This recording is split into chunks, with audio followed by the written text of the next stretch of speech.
then a 10-minute quorum bell shall be rung, or rather shall be on for the 10 minutes.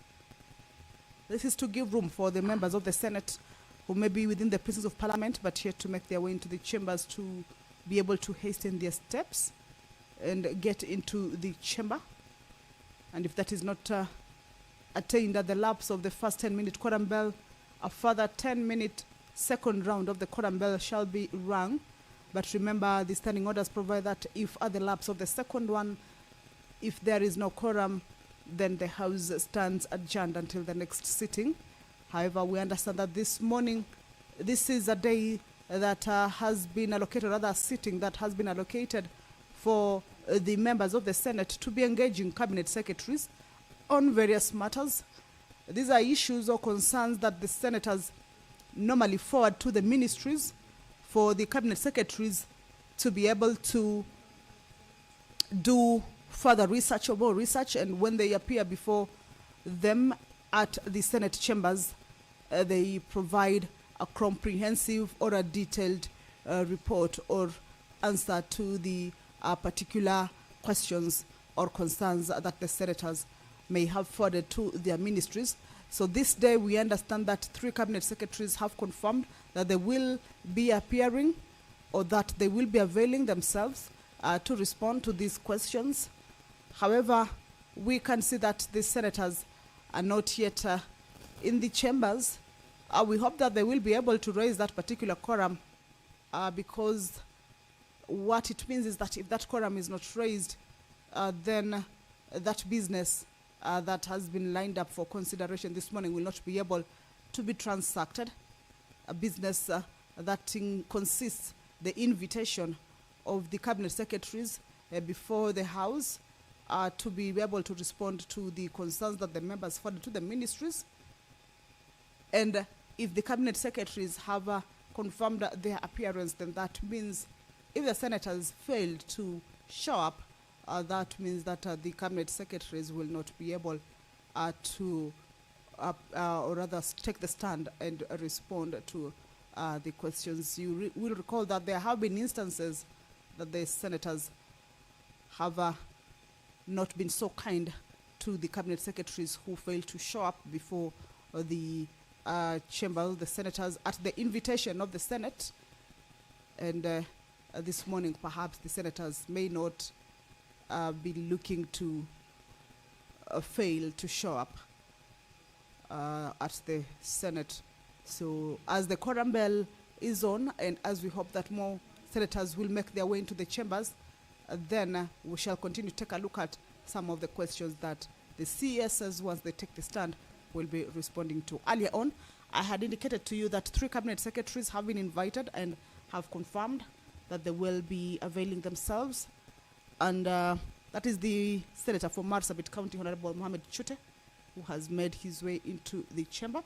The Cabinet Secretary for Agriculture and Livestock Development, Mutahi Kagwe, will responding to matters around current status of pyrethrum farming in Homa Bay County.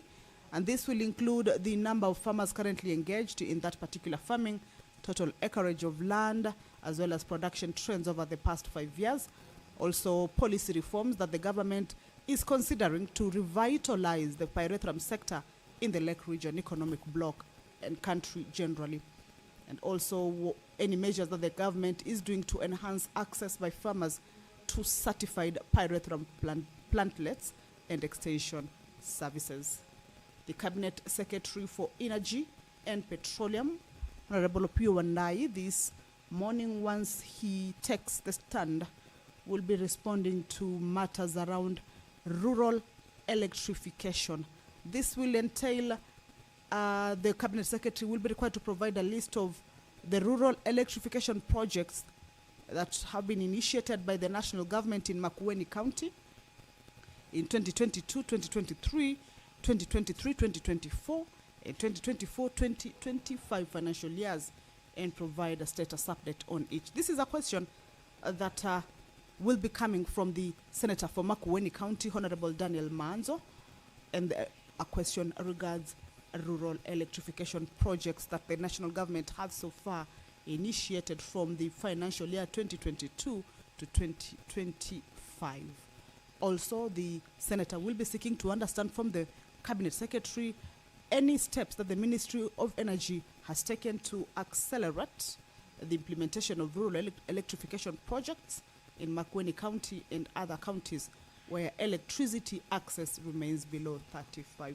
A few more senators have walked in, including the senator for Nairobi City County, who's also the whip from the minority side, Honorable Edwin Sifuna. I've just seen him counting the numbers or the number of members inside the chamber to see whether the quorum is about to be attained, but we can see him making his way out. This means that he is going to see if there are any members within the precincts to be able to whip them into the chamber to be able to join their colleagues who are already inside, and also enable the House attain that much needed quorum, or raise that much needed quorum for the business of the day to be able to take place. The Senate is about to commence its sitting, but there is a quorum hitch. The quorum hitch has necessitated the quorum bell to be on, or even a further delay of the business. Remember, the sitting of the Senate starts at 9:30. It is now 12 minutes past the time that has been allocated for the sitting to take place. Kitui Senator Honorable Enoch Kwambua also making his way into the chamber. We have just seen the senator for Makueni County, Honorable Daniel Manzo, who this morning has a question for the Cabinet Secretary for Energy and Petroleum, also making his way into the chamber regarding the question that will be coming from the senator for Makueni County on the rural electrification projects, specifically in Makueni County. The senator will also want to understand any initiatives that the government is implementing to promote the adoption of solar power and other off-grid renewable energy solutions among residents of Makueni County and other arid and semi-arid areas. Just to remind you, is that these are the primary questions that the senators ask to the cabinet secretaries. However, there is a provision that the colleagues also have an opportunity to ask supplementary questions. However, these supplementary questions should be aligned to the primary questions. So regarding this issue on the rural electrification, much as the senator has posed this particular question or has just narrowed to Makueni County, there are other supplementary questions that the other senators, once they have an opportunity for supplementary questions, could also request for responses or an understanding on any concerns from other counties regarding the same issue, that is rural electrification. If you are just joining us, is that the House about to commence its sitting. There is a quorum hitch. The speaker is all right. Let's listen in. Sergeant at Arms, kindly ring the quorum bell for further 10 minutes. The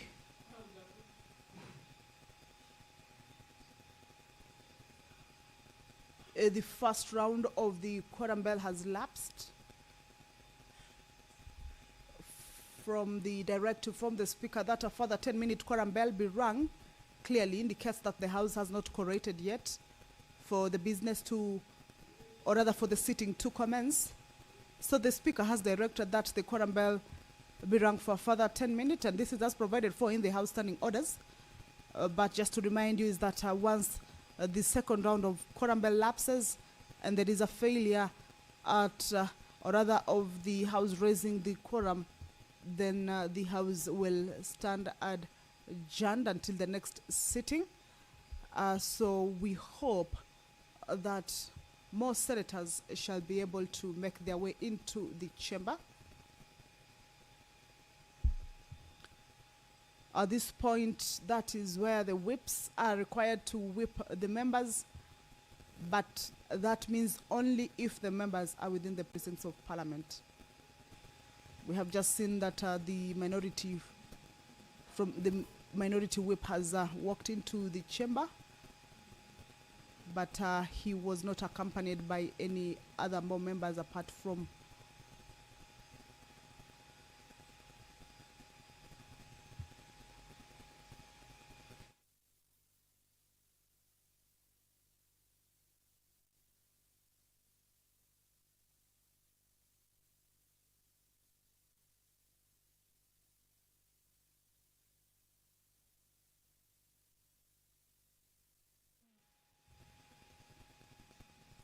so the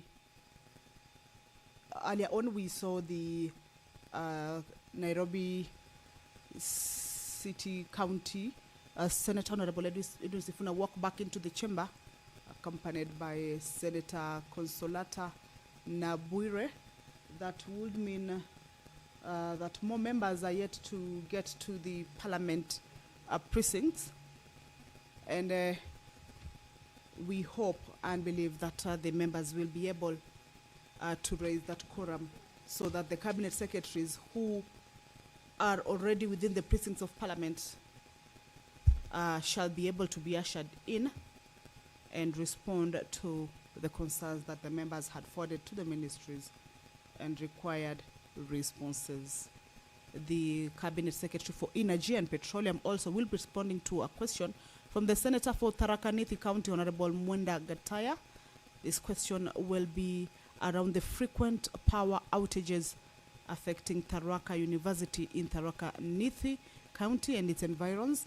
The senator will be seeking to understand from the CS whether there are any measures that the government is taking to address that particular concern, and also whether the cabinet secretary could also outline the ministry's long-term plan to improve power supply infrastructure and ensure progressive realization of universal electricity connectivity in the specified area as well as across Tharaka Nithi County, and indicate the projected timelines for its implication. This is also a matter or a question that other members shall be able to weigh in on the when it comes to supplementary questions, and I am sure they will be also seeking responses or wanting the cabinet secretary to expand on other areas across the country that are facing similar power or frequent power outages affecting businesses. Also, if the House manages to raise that quorum, the cabinet secretary for lands, public works, housing and urban development, who's among the three cabinet secretaries that the Senate extended their invitation for them to appear before the chamber this morning, will be responding to concerns. This is a question that will be asked by the Senator for Nairobi City County, Honorable Edwin Sifuna, and this matter regards the current holders of the title deeds for parcels of land within the county. The senator will be requiring the cabinet secretary to disclose those current holders of a land in Kasarani constituency, which comprises 1,000 plots allocated to squatters in 1989 through a government squatter resettlement scheme, and also a land in Makadara constituency, which was designated for use by the Mbotela Charcoal Dealers Self-Help Group, as also as another land in Makadara constituency, which was designated for Buruburu Phase 5 Community Playing Ground. Around the same issue, the senator will be seeking to understand from the cabinet secretary on any measures that the ministry is doing to safeguard the rights of the legitimate owners of these parcels of land, and to address the reported cases of fraudulent claims and encroachment in respect of the said parcels. I have just seen the Nairobi City County Senator indicating that perhaps there could be only a deficit of only one member. So that means there are about 14 inside, as provided for in the House Standing Order number 39. At least 15 senators are needed to be present in the chamber before the House or before the sitting of the Senate commences. That is what defines the quorum at the commencement of a sitting of the Senate. And if that is not present, then that will mean that the House cannot commence yet until and unless that particular quorum is raised. Senator Mwenda Gataya has walked in.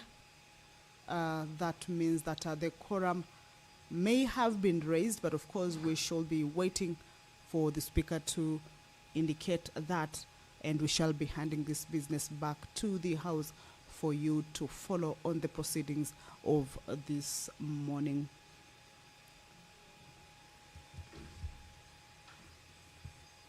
The Senator for the County of Embu, Honorable Alexander Mundigi, also has a question for the Cabinet Secretary for Lands, Public Works, Housing and Urban Development.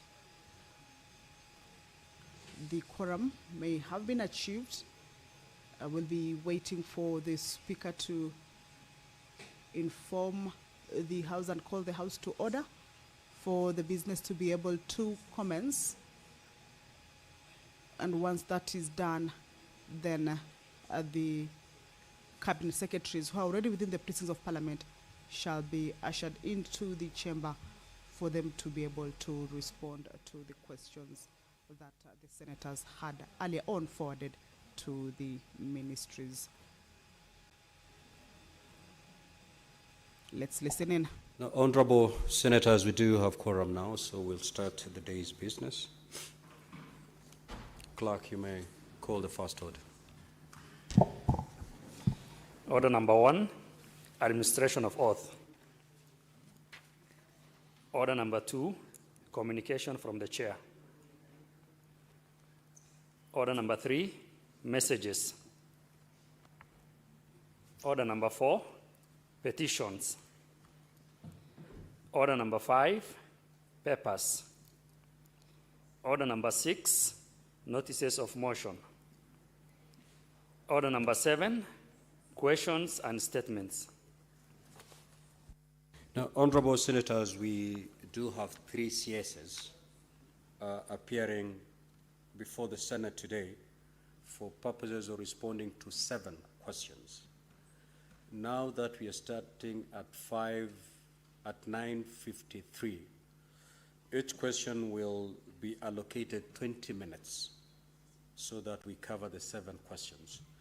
We will start with question number 075, which is a question directed to the CS in charge of agriculture, and it is asked by the Senator for Kisumu County.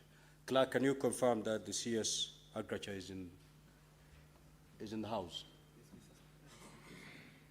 Honorable CS, welcome to the Senate once again. You are before us for purposes of responding to question number 075 by the Honorable Senator for Kisumu County, the Honorable Professor Tom Ojenda. Professor, you may now proceed to ask your question.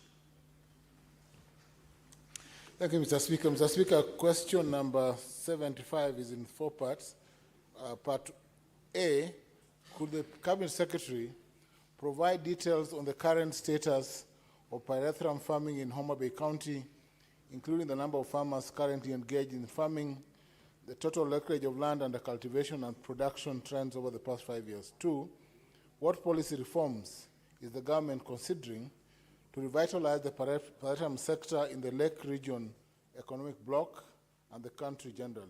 C, what is the government doing to enhance access by farmers to certified pyrethrum plantlets and extension services? And D, could the Cabinet Secretary also provide details on the initiatives by the government to secure guaranteed foreign markets for local pyrethrum farmers and to enhance value addition and agro-processing generally? Thank you, Mr. Speaker.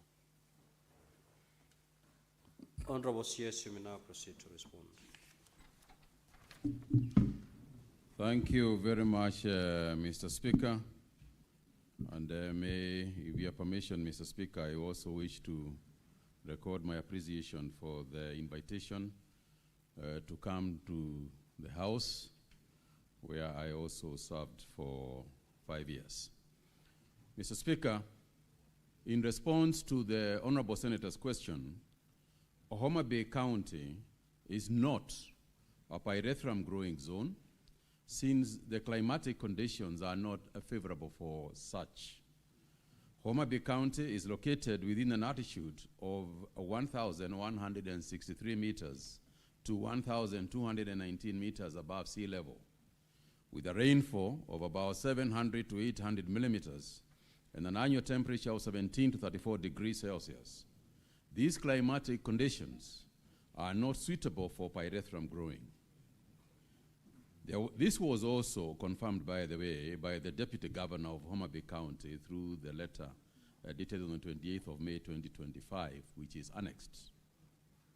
In Kenya, for general information, Mr. Speaker, pyrethrum is grown in 19 counties within the highland regions of Kenya, comprising of the North Rift region, and those counties in the North Rift are Baringo, Elgeyo Marakwet, West Pokot, Bungoma in Mount Elgon, Trans Nzoia, Uasin Gishu, and Nandi.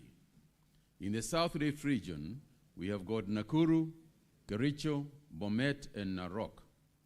In the Central Eastern region, there is also Laikipia, Nyandarua, Meru, Nyeri, Kiambu, and Embu. And in the Lake region block, we have got Kisii and Nyamira. The reason why this is the case, Mr. Speaker, is because the suitable conditions within the highlands for growing of pyrethrum are essentially, number one, an altitude of about 1,700 meters to 3,000 meters above sea level. The best flowering is usually achieved in altitudes of above 2,130 meters above sea level. It also requires well-drained volcanic soils with a minimum pH of about 5.6 and an annual rainfall of a minimum of about 800 millimeters, well spread within the season. The temperatures below 18 degrees Celsius persist for at least 6 weeks to initiate flowering, high temperatures, water deficit conditions, and photoperiod effect flowering, flower development, and pyrethrin yields. In the second question, Mr. Speaker, in response to the second question regarding the revitalization of pyrethrum sector in the Lake region and economic bloc and in the country generally, let me inform the Honorable House that the government is pursuing several policy reforms and initiatives to revitalize the pyrethrum sector, both in the Lake region bloc as well as the other counties, particularly Kisii, Nyamira counties, where pyrethrum does well, and across the country generally. The reforms are geared towards boosting production, improving farmers' livelihoods, and addressing global market challenges. Specifically, on policy reforms, one is the distribution of high quality and clean planting materials. We have experienced in the past problems as far as seeds are concerned, and the government is focused on providing farmers with high quality, clean pyrethrum planting materials. Several stakeholders have distributed planting materials to pyrethrum farmers, and the planting materials, including the seedlings, distributed to West Pokot, Elgeyo Marakwet, Nyandarua, and Nakuru, which each received about 250,000 seedlings respectively, and Kericho, some 50,000 seedlings. Mr. Speaker, it is also pertinent to us and clear that the government is encouraging the participation of private sector in the growing and processing of pyrethrum to make the subsector more competitive. And not just more competitive, is to create a market for the pyrethrum growing farmers. And already within the country, some of the partners are Botanical Extract. We have got a company called Kentagra, Biotechnology, and Africhem Technologies. These are investors in production and value addition of pyrethrum products. We have financial challenges within the sector. The government allocated some 105 million, which everybody will appreciate that that money is not enough for the pyrethrum processing company of Kenya. We have got a huge debt portfolio, which has fallen over many years, And therefore, we can only use this money for the purchasing of seeds and propagation of planting of seedlings and provision of extension services to farmers. However, we will need your support in terms of getting adequate provisions to revive the industry. But I'm going also to make proposals as I explain, as I answer the question. The issue of addressing the historical issue of delayed payments to farmers is a critical policy reform. Agriculture and Food Authority regulates both private and government players to ensure prompt payments at competitive rates per kilo and based on pyrethrin content as an incentive to return to pyrethrum farming. Mr. Speaker, the reason why a lot of people stopped farming pyrethrum is because A, there was no market, and B, they were not being paid on time. The ministry, through the Pyrethrum Processing Company of Kenya Limited, pays the pyrethrum growers their produce on the basis of pyrethrin content. In an ideal situation, the practice is to advance growers an amount of money per every kilogram of dry flowers delivered to the factory, and the balance to be paid after the content analysis. But to be honest, this is not happening due to cash flow constraints that the company has. The advance is to cushion growers and enable them to manage the agronomic practices to enhance production per unit area. And just, Mr. Speaker, with the document that we have given a pricing, the pyrethrum producer price schedule, which is attached to my answer there. I don't know whether you want me to go through the whole. No, it's not necessary. The whole thing. But let me just highlight one thing, Mr. Speaker, to say that the highest rates that we have paid at the moment is actually in West Pokot at 525 shillings per kilo. And the reason why West Pokot is earning very high rates is because the pyrethrin content within the pyrethrum grown in West Pokot is actually the highest in the country at the moment.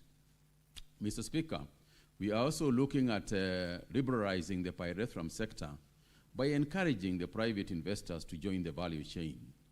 You know, the aim here is at eliminating the monopoly previously held by the defunct Pyrethrum Board of Kenya and foster competition, which is expected to lead to better prices for farmers and stimulate growth. We also aim at reducing competition, unnecessary competition from imported pyrethrums. You will recall, Mr. Speaker, that following demands from both this House and the National Assembly, we banned some 77 pesticide products and restricted over 200 others imported into the country. And this creates an opportunity for the pyrethrum industry to start replacing the pesticides that we have banned from outside the country with suitable organic pesticides, because pesticides are still necessary. But we can produce them organically using pyrethrum. So the pyrethrum-based pesticides will provide a good market for our pyrethrum farmers. Mr. Speaker, it is also important for us as a government, and we are encouraging the adoption of modern technologies like solar dryers for post-harvest management to reduce losses. And this has supported the counties with a total of 72 solar dryers. 64 were supplied by AFA in Nyandarua, Nakuru, Bomet, West Pokot counties, and 8 were also supplied by the Pyrethrum Processing Company in Nyandarua County for demonstration purposes and adoption by farmers.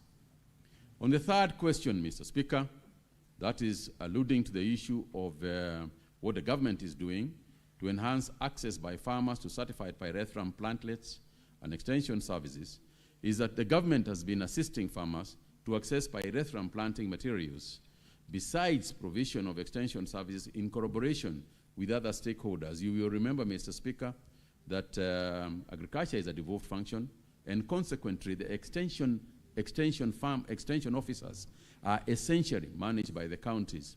And we have got specialized extension officers who work with county extension officers so that they can advise the farmers. The idea is also to provide training facilities for the farmers within the processing company so that they can get the best crop husbandry that is available in the country. And on the planting materials, Mr. Speaker, the ministry, through the Pyrethrum Processing Company of Kenya, propagates clean planting materials in two areas, that is in Muguga and Molo tissue culture laboratories through tissue culture technologies. We also distribute clean materials. The Ministry of Agriculture has also distributed standard pyrethrum planting materials to farmers, as alluded to earlier. The issue of extension services is crucial, not just for the pyrethrum growing, but also for all other crops. And this is one of the issues that we have to work very closely with the county governments to provide extension officers. I think, Mr. Speaker, it is also important for us to say at this point that for a long time, the definition of an extension officer has been vague and undefined. And one of the efforts that we are putting forward is that this is a certification of extension officers. Those people qualified to be extension officers should be people who are certified by the Kenya Agricultural Colleges so that they have got certificates that qualify them as extension officers. By so doing, we will make sure that there is a standard in the country for extension officers, including the ones for pyrethrum.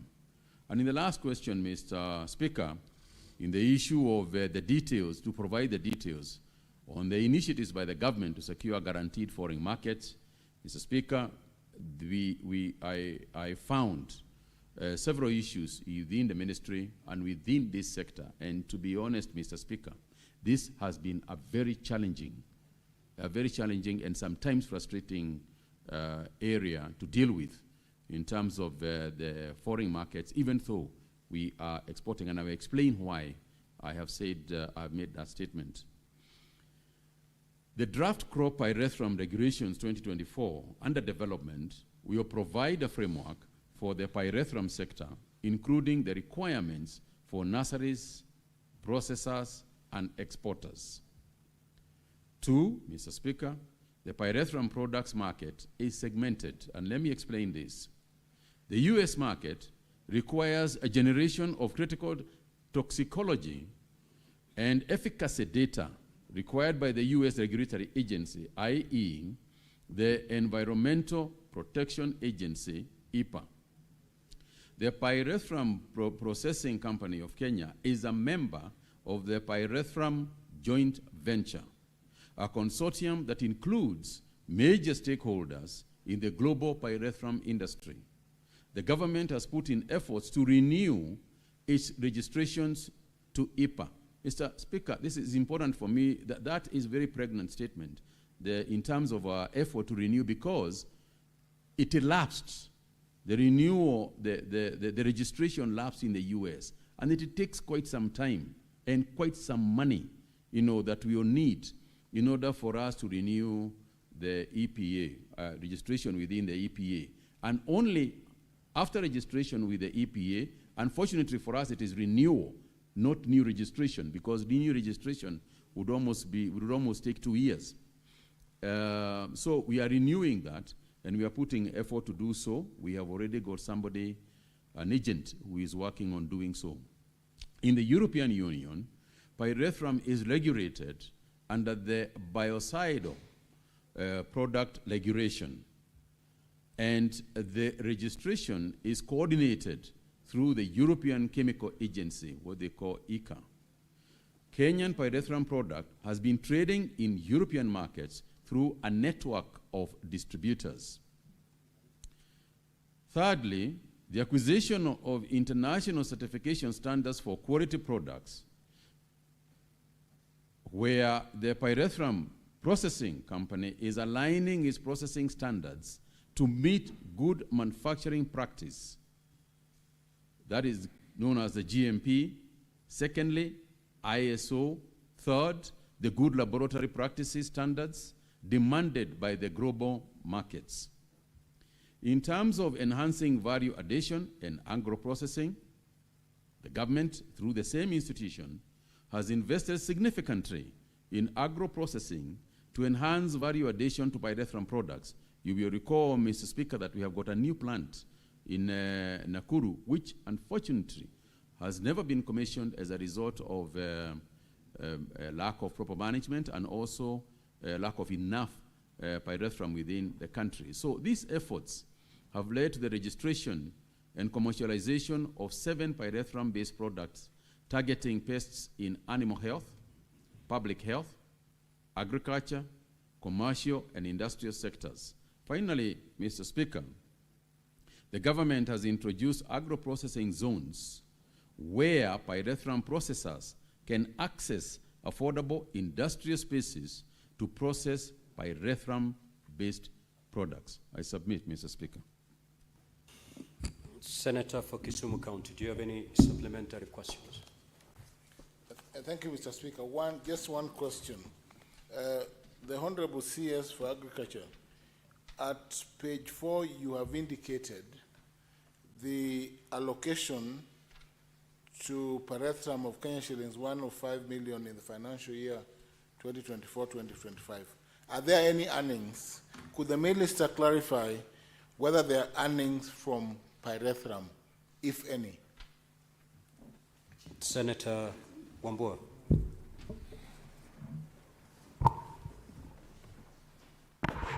Thank you, Mr. Speaker. Yes, just take a couple of questions. Okay, then you okay, can thank respond to them at once. No, Mr. Speaker, I was shocked. I thought we have another Senator Wambua here. Thank you, Mr. Speaker. Mr. Speaker, the CS has admitted in many words that since the disbandment of the Pyrethrum Board of Kenya in the year 2013, the crop has walked a very painful journey towards being an orphaned cash crop. The Speaker, he has also admitted that there is global demand for natural insecticides, and pyrethrum would really fit that bill. So, Speaker, I want to know what percentage of the ministry budget has been allocated to research and development of the pyrethrum subsector in view of the demands of the global market for the crop. I thank you, Mr. Speaker. Senator Mbugua. Thank you, Mr. Speaker. Bwana Cabinet Secretary, in the year 2021, the Cabinet then approved the sale of assets of Pyrethrum Board of Kenya to settle debts owed to pyrethrum farmers. Would you tell this House the specific assets which were sold, how much was raised, and how much is being owed to pyrethrum farmers at the moment? Thank you. Senator Maanzo. Thank you, Mr. Speaker. Mr. Speaker, bearing in mind that the world now is going organic, and organic insecticides are very popular and on demand in the world now.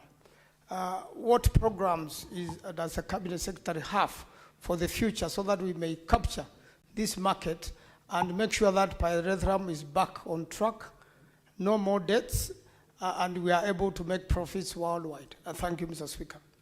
Senator Eddie Okech. Thank you, Mr. Speaker. Waziri has indicated that Homa Bay has got no good climatic conditions for growing pyrethrum. Mr. Speaker, I wanted to know from Waziri, is there a policy position to that effect? Because the national government is charged with making policy on some of these devolved government functions. Is there that policy that has been established to that effect, and has that policy been communicated to counties? Because the purpose for that question is, we have seen Homa Bay County budget lines having pyrethrum as a cornerstone for agriculture in that area. Even in Migori County, there has been indication for growing pyrethrum. Could there be a possibility that there is a conduit of loss of money by our counties if there is no policy position? So is there a policy position that has been communicated to counties with regards to that answer, Mr. Speaker? Honorable CS, you have 4 minutes to respond to those supplementary questions. Thank you, Mr. Speaker. Mr. Speaker, on the issue of the earnings, that there are some earnings that we do get from selling the products that the company has been making. But given the budgetary requirements, this is not enough. The company has been earning about 35 million shillings per year. You know, at best, it came to about 60 million shillings per year. And let me also say that there is no money that has been allocated for research. So all this, which is a very critical area for us. And it is not that we have not proposed the research budget. It is only that at the end of the budget process, we find ourselves with not just no money for research, but not enough money even to sustain the organization itself. So, and this is why I was quite candid and honest about it. But I want to, perhaps if I answer in a broader way, I'll cover some of the questions together. Mr. Speaker, the only way, in our view, in terms of policy structure, that we have a future within the pyrethrum sector is to involve the private sector. And the way that we propose is there is a CAB memo at the moment, which I have done, and we are working with Treasury on this one, to see whether we can go into leasing of the pyrethrum processing company of Kenya. Indeed, Mr. Speaker, this idea came from the employees themselves who actually sent a memo to me to ask me whether this is possible, and I agree that this is the way forward. If you look at the privately licensed or the private organizations in the country, they are managing to survive. And therefore, what we should also do, just like we have done with other industries in tea, in cotton, in sugar, is to license private sector so that they can do so, obviously in a transparent and very clear manner.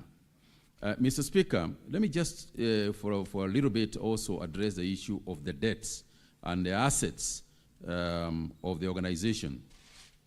Mr. Speaker, farmers themselves are owed only about 10 million shillings, which is essentially the payments from August, November, August, September, and October, which we have not managed to pay, but which we are going to pay. But that's not the main beef.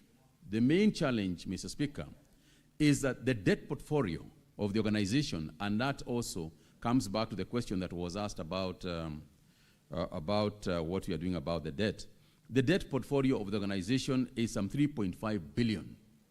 And this debt is essentially in suppliers and staff pension. We have tried as much as possible to keep on paying the farmers, but there is a debt portfolio of about 3.5 billion. There was the proposal, as a senator has rightly said, that assets should be sold in order to cover this debt. And it is true that the organization also has an asset portfolio of about 6 billion shillings. So it is possible for us to cover the debt once we sell. But the process of doing so hit a problem at some point. And then the movement from the original company to this organization, the transition period, the valuation of those assets, and so on and so forth, delayed everything about the sale of the assets. So to date, we have not sold any of the assets. And of course, once the cabinet agrees that we license the organization, we will need to go through the entire valuation of the assets again. So because the valuation that we have is a valuation that was done at that time. So, Mr. Speaker, the idea of settling the debts via the sale of some of the assets is still what we intend to do, because there is no other way. And indeed, for us to make it viable for licensing, it is necessary that we settle the debts. Nobody in their right minds, no businessman, is going to come up and say that they want an organization that is in the red to the tune of 300 or 3.5 billion. So we need to clean up our balance sheet as we move forward towards the licensing regime. On Homa Bay, the guiding principle on in terms of where to plant what is essentially the weather and climate conditions that I alluded to when I said when I answered the first part of Senator Ojenda's question. This is what guides the policy framework. You cannot decide that you want pyrethrum to grow pyrethrum in an area where the climatic conditions do not do so. There are some spots.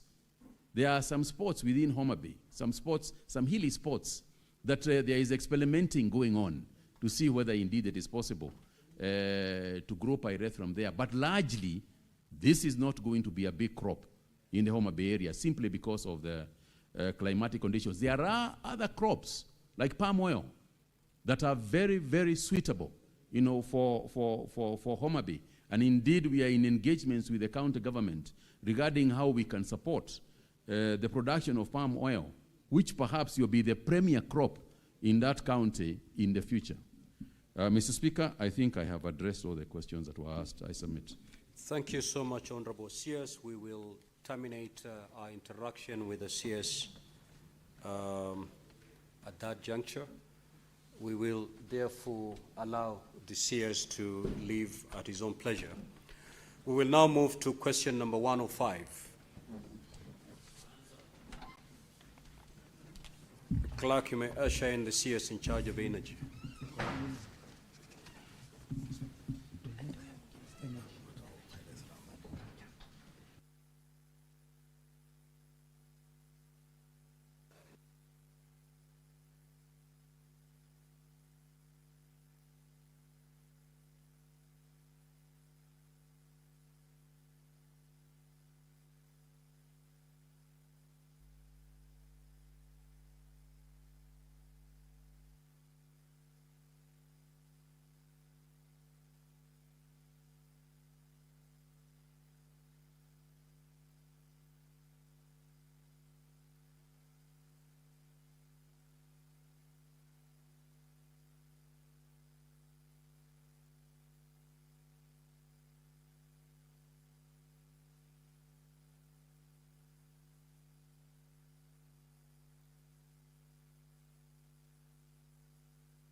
Honorable Senators, let me take this opportunity to welcome the CS in charge of energy and petroleum to the Senate.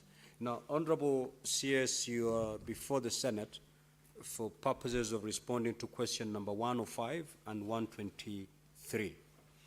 Now, Honorable Senators, these two questions will be allocated 40 minutes, meaning 20 minutes per question. And therefore, we will start with question number 105 and terminate at 10:44.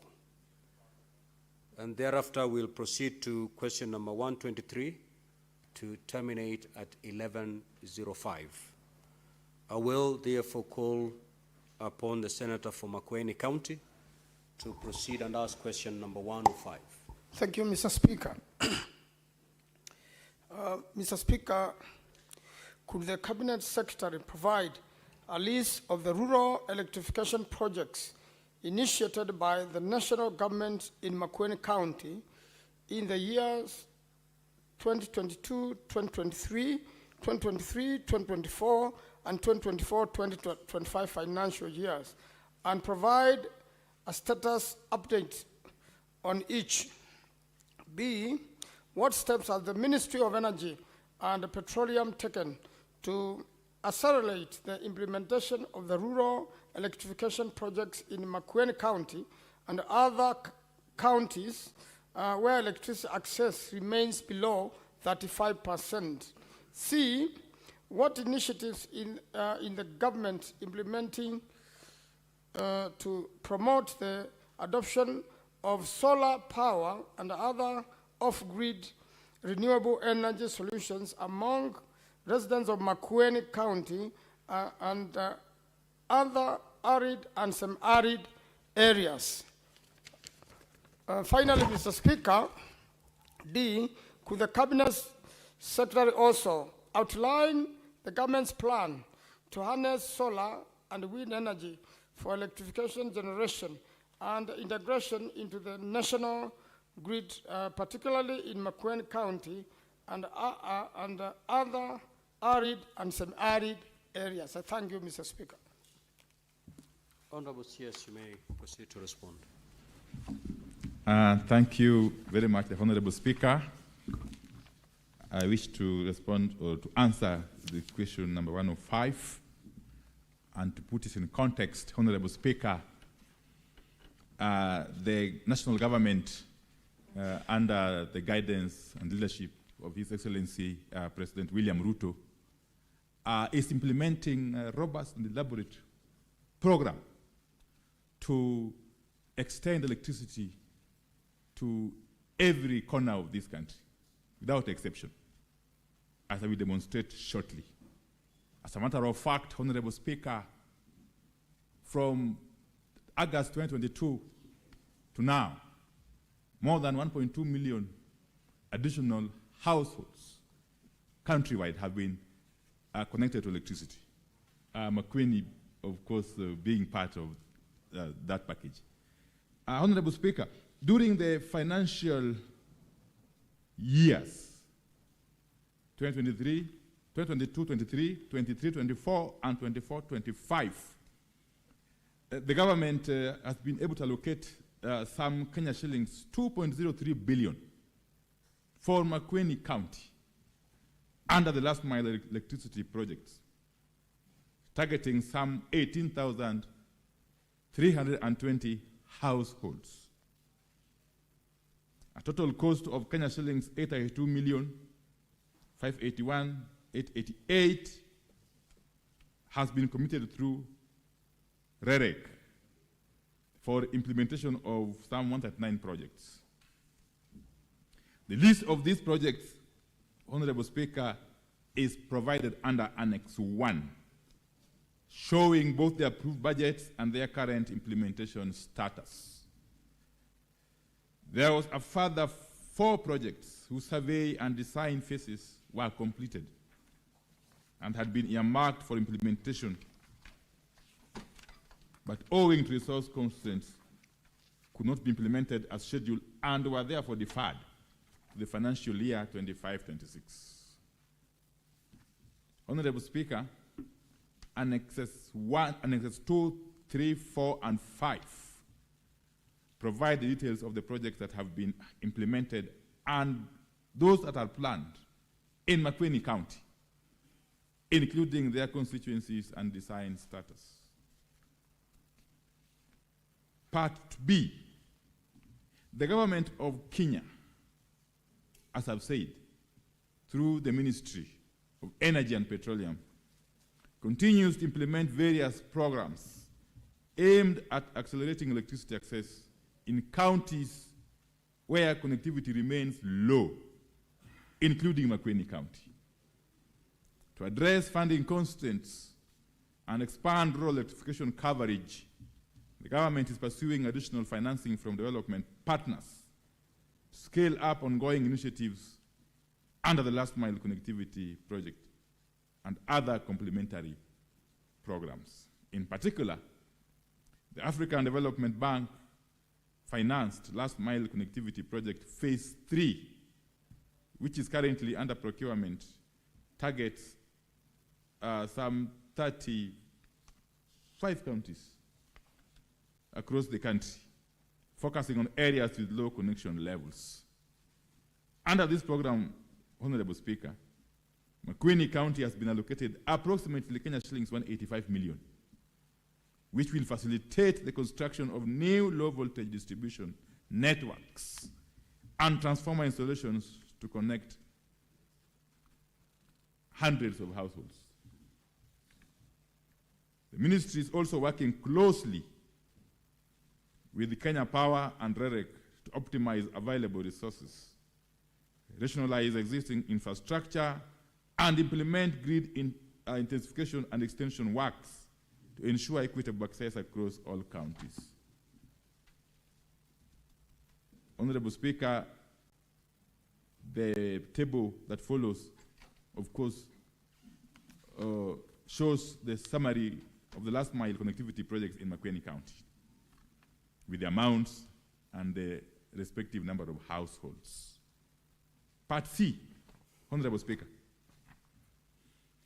The government of Kenya, through the Ministry of Energy and Petroleum, in collaboration with development partners such as the World Bank, is implementing several initiatives to promote the adoption of solar and other off-grid renewable energy solutions among residents in arid and semi-arid regions. One of the flagship programs under this effort, Honorable Speaker, is the Kenya Off-Grid Solar Access Project, famously referred to as COSAP, which seeks to expand access to modern energy services in areas that are not viable for grid extension in the short term at a cost of US $150 million. The project targets 14 undeserved counties, as I've said. And these counties are Garissa, Isiolo, Kilifi, Kwale, Lamu, Mandera, Marsabit, Samburu, Tana River, Turkana, Wajir, West Pokot, Narok, and Taita Taveta. The objective of COSAP is to provide renewable energy access to approximately 37,107 households and 343 public facilities, including schools, health centers, and administrative offices, through solar mini-grids, standalone solar systems, and clean cooking solutions. Although, Honorable Speaker, Makueni County is not among the 14 counties targeted under the initial COSAP phase, the government continues to explore the expansion of similar off-grid renewable energy interventions to other counties with low access levels. In parallel, REREC is also implementing standalone solar systems and mini-grid projects across non-grid areas, complementing national electrification efforts. These initiatives collectively contribute to the realization of universal electricity access by the year 2030, as outlined in the Kenya National Electrification Strategy. Part D, Honorable Speaker, the aim of the ministry is to diversify the country's energy mix to ensure that we meet the rising demand for electricity. The current energy mix, Honorable Speaker, is as contained in the table that follows. I note, Honorable Speaker, that there are future possibilities based on the available information to tap into available renewable energy resources, in particular solar and wind, which I note is available in Makueni and various other areas in the country. And the ministry is in the process of exploiting the same.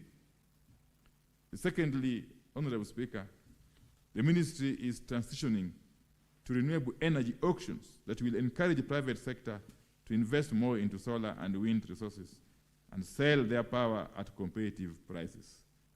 These initiatives will ensure that we harness more power from solar and wind and diversify our energy mix. Honorable Speaker, let me hasten to add that finally the National Assembly, which is part of this parliament, has lifted the moratorium that was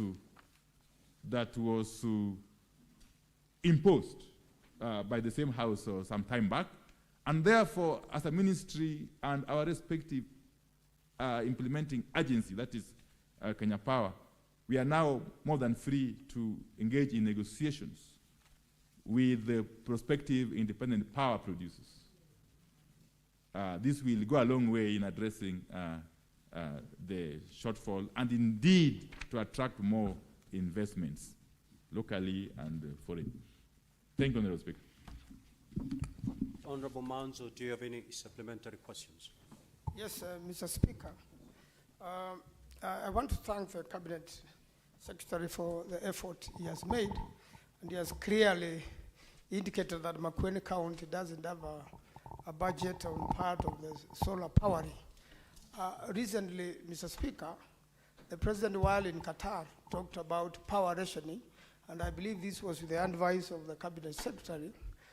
Could he highlight, and when this power rationing happens, when will the people of Makueni be in a blackout so that we can plan ourselves much earlier, Mr. Speaker? Honorable Sears, just wait for a couple of questions, then you can respond to them at once. The Senator for Nairobi City County, Senator Edwin Sifuna.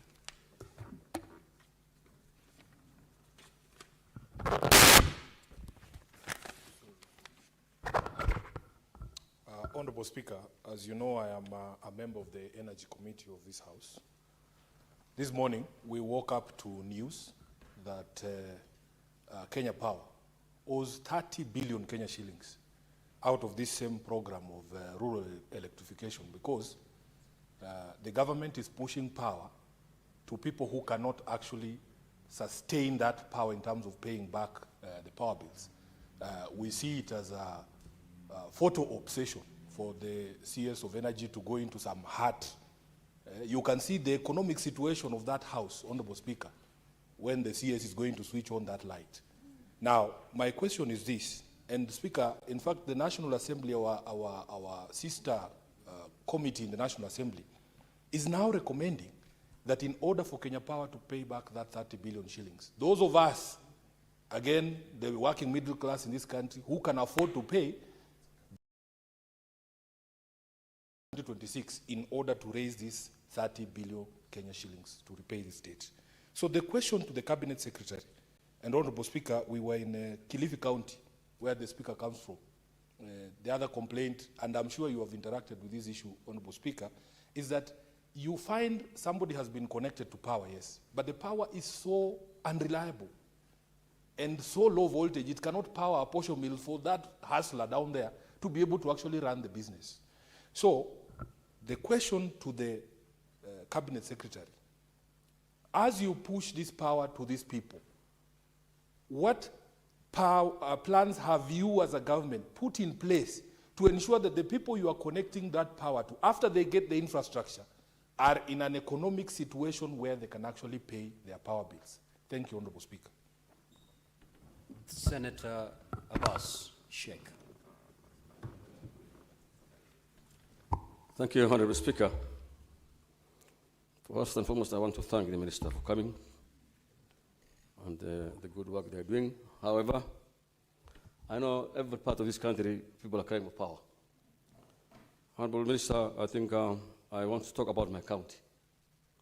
Wajir County has been experiencing power blackout and power inefficiency supply for many, many years. Subsequent governments have always been saying that will be connected to the grid, national grid, that there is 5 megawatts of hybrid solar system. But of course, up to now, we experience same problems. That you have, your ministry has leased, or power has leased, Kenya Power has leased some generators from a private company called Income. But those guys are very inefficient. Income is not actually giving sufficient supply to Wajir. Wajir is experiencing actual blackout every day, one day out, day in. And therefore, I want to ask the question is that when are you going to connect, when will the Kenya Power, the ministry connect Wajir to the national grid? Because Wajir is growing. And then there's so many off-grid lines that have been taken from the town, the main town, and then being taken to the rural areas. That's okay, that's in order. But of course, it is not, the power is not enough. So, because of that many connections, the main town... Senator Abbas, yes, sir. Just pause your question. Okay. The problem is we're now experiencing, terrible inefficient, the power blackouts. When are we going to have the promised 5 megawatts hybrid system, hybrid power from solars? And what are you going to do, the government doing, the ministry doing to connect Wajir to the national grid? Thank you, Bwana Waziri. Now, honorable senators, let us avoid speeches. Let's go direct to the question. Senator Catherine Muma. Thank you, Honorable Speaker, for the opportunity to ask a question. Honorable CS, welcome to the Senate, and thank you for your response on Makueni. My question is whether the ministry has a program around the national government partnership with county governments to ensure operationalization of the industrial parks. How much has the ministry supported the provision of energy resources around the county industrial parks, and how equitable is that process? Senator Mbugo. Thank you, Mr. Speaker. Cabinet Secretary, in page 2 of your response, you talked about the last mile connectivity project phase 2. Could you tell this House how much that financing is, and also name the 32 counties which are supposed to benefit? Thank you. Senator Chiranke. Thank you, Mr. Speaker. Mine is in Nandi, we normally have regular blackouts that is affecting our business as farmers, especially preservation of milk among other produce and products. What strategy does the ministry have to ensure, as they do last mile electricity to rural homes, have in place to prevent regular blackouts that is affecting the ease of doing business? And in addition, because it's one question, how much has been allocated to Nandi County to ensure in this financial year for rural electrification to many areas in Nandi County? I thank you, Mr. Speaker. Senator Consolata. Thank you, Mr. Speaker, sir, for the opportunity. Bwana CS, thank you very much for your presentation. My question is based on what mechanisms of sustainability have you put in place to maintain and sustain these gadgets? Because you find that even down at the grassroots where I come from, Bungoma County, most mama mbogas are suffering because of regular power outages. Thank you. Senator Mandago.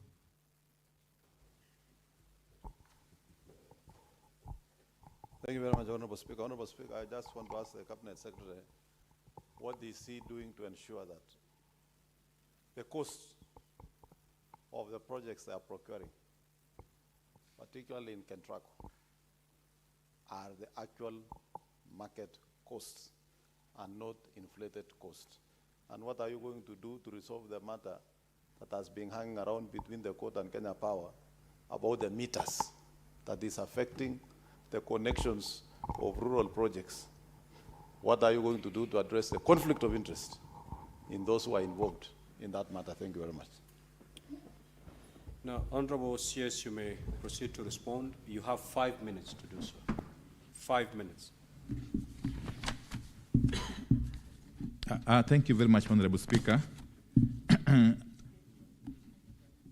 Yes, as I had said earlier on, Honorable Speaker, we continue to support initiatives to generate more power, especially from the renewable energy sources, that is, of course, including solar and wind power. And it must also be pointed out, Honorable Speaker, that investment in power generation is invariably by the private sector. Yeah, and therefore, the private sector, upon its evaluation and based on clear feasibility study, then makes a decision with the support of the government to implement these projects. And therefore, Makueni County is definitely a candidate for such projects in the fullness of time. Honorable Speaker, the 30 or so billion shillings owed to Kenya Power is not on account of non-payment of bills.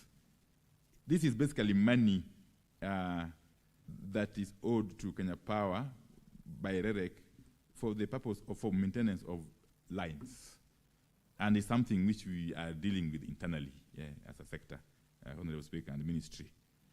And Honorable Speaker, it is not true that the households that we connect to electricity, that majority of them fail to pay bills. We don't have that evidence, Honorable Speaker. Many a time when we go out there to commission and or launch these projects, it is really as a way of rallying the public and sensitizing them on what the government is doing for them insofar as extending electricity is concerned. And if there's any default in electricity bill payment, can only be as a matter of, it can only be out of individual cases where somebody, of course, can fail to pay bills for one reason or the other, not because of the fact that we are extending these services to those who are unable to. Honorable Speaker, plans for consistent, reliable, and uninterrupted supply of electricity. It is important to point out that we are not just implementing these last mile connectivity projects or programs in isolation. We are looking at this in a holistic manner. As I mentioned, it starts with generation, which thankfully we are now able to progress as a result of the lifting of the moratorium. But after we generate, we are also concurrently dealing with the issue of infrastructure for both transmission and distribution. And we've invested heavily as government and also with support of partners. Yes, through REREC, through Kenya Power, and through KETRACO. And of course, finally, Honorable Speaker, is the last mile. And therefore, you must look at all this in totality. And all these contribute eventually to a supply which is reliable, consistent, uninterrupted, and more importantly, cost-effective. Honorable Speaker, Wajir County, we have been in touch with the leadership of Wajir County and working very closely with them. We know there have been challenges, especially Wajir Town, as a result of a breakdown in one or two generators that supply that town. I have personally, we've been in touch with the Governor Ahmed Abdullahi and my good friend, the Honorable Member for Wajir East, Honorable Daudi. And we have worked very closely, and I'm happy to report that the restoration of power to normalcy in Wajir town and environs is almost complete. But more importantly, Honorable Speaker, we have got in plans a robust and what I would say transformative project that is going to ensure that we have got a hybrid system in Wajir town, okay? A hybrid system, Honorable Speaker, that will supply some 6 megawatts of electricity to Wajir town and environs, which is comprising of a solar PV and a battery storage system, to the tune of almost 2.8 billion shillings. Almost 2.8 billion shillings. This is a project that we are keen as a ministry to implement successfully, and we are hopeful that come sometime November, December next year, this project will be complete and commissioned. And this is going to address in totality and with finality the issue of power in Wajir town and environs, and indeed, many parts of Wajir County. I must thank the leadership of Wajir County for working very closely with us as a ministry. Honorable Speaker, as a ministry and through our relevant agencies, we continue to support county governments on a case-by-case basis. These county industrial parks, you know, there are different stages of implementation or development. And therefore, if and when they get completed, we come in very, very fast and support them through Kenya Power. We intend to continue in that trajectory. Honorable Speaker, the AFDB funding, phase 3, okay, that we are just about to implement in some 35 counties, is going to cost some 12 billion shillings. This project is going to create a very, very big positive impact in terms of our electrification coverage. Honorable Speaker, blackouts in Nandi County must be looked at in the context of the national outlook. Honorable Speaker, I'm very happy to report, and this is something which is evident, that for some time now, we have almost reduced to 0 cases of national blackouts. I'm sure honorable members and honorable Speaker, and members will agree with me that it's long since we had an episode of national blackout. But for the localized blackouts, if and when they occur, we have put in place elaborate systems and mechanisms to ensure that the response time is as short as possible, and that electricity is restored the soonest possible once these blackouts occur. But these localized blackouts, Honorable Speaker, can be attributed to very many factors, but chief of which is the vegetative growth, the trees that sprout and grow along the way leaves. We have worked closely with Kenya Power, and in the past few months, a lot of efforts have been put in terms of cutting down these trees, and this has reduced significantly the number of blackouts. And where the localized blackout is as a result of constraint in the supply, of course, I've said we are implementing a very comprehensive project to ensure that we have got adequate supply in the grid going forward. And this, of course, deals with the issue of Bungoma County and many other places. Honorable Speaker, the question by Honorable Senator Mandago, of course, it's not specific in terms of the cost of procurement by KETRACO, but I must report to the House, Honorable Speaker, that as a ministry and working closely with our entities, we want to ensure and strive to ensure that there is cost, this value, in every procurement project, Honorable Speaker. There is no problem so far on the matter of meters procurement by Kenya Power. Any small hitches that were there have been resolved, and Kenya Power is on course to have these meters in stores for use by Kenyans, Honorable Speaker. Thank you. Nandi County, of course, has been allocated. You've responded to Nandi County. That's been allocated 1.349 billion shillings, which is under implementation. And this is going to connect some 19,000 households, additional, Honorable Speaker, in Nandi County. Thank you. Thank you, Honorable CS. We will now move to question number 123 by Senator for Tharaka Nithi County, the Honorable Mwenda Gataya. Now, this question will take us to 11:14. Honorable Senator, you may proceed to ask your question. Thank you, Honorable Speaker. Thank you. Honorable Speaker, thank you for this opportunity. Honorable Speaker, I would request to know from the Honorable Waziri what specific measures is the government taking to address the frequent power outages affecting Tharaka University in Tharaka Nithi County and its environs. But to Honorable Speaker, could the Cabinet Secretary also outline the Ministry's long-term plan to improve power supply infrastructure and ensure progressive realization of universal electricity connectivity in the specified area, as well as across Tharaka Nithi County, and indicate the projected timeline for its implementation? Thank you. Honorable CS, you may now respond. Thank you very much, Honorable Speaker. I proceed to answer question 123. And I'm also, Speaker, from the outset happy to report that I have had a chance to visit Tharaka Nithi County.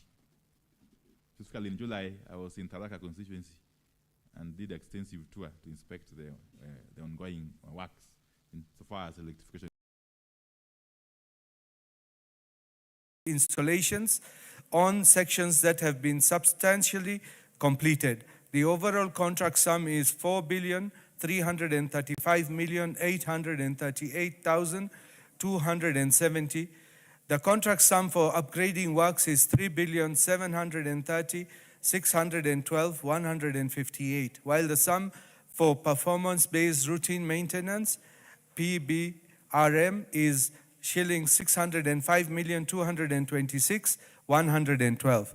The installation of the same is ongoing, with works currently underway at Chepterit, Moi University, and Chepterit, Kesos, Lesos road sections. Honorable Speaker, number 2, regarding the timelines for completion, the Cabinet Secretary has submitted that the installation of road safety fixtures at the entire project is expected to be completed by the end of December 2025. Regarding the measures put in place for safety installations in order to guarantee the safety of road users along Moi University Lesos Road, the Cabinet Secretary submitted that the Ministry through the KERA shall ensure the maintenance of the road and its attendant furniture, including safety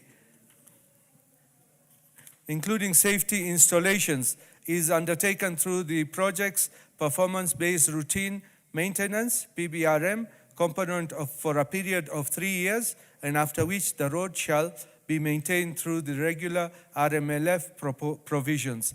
I submit on behalf of the Chair, G.K. Karaoke, Chairman of Departmental Committee on Transport. Thank you, Madam Speaker.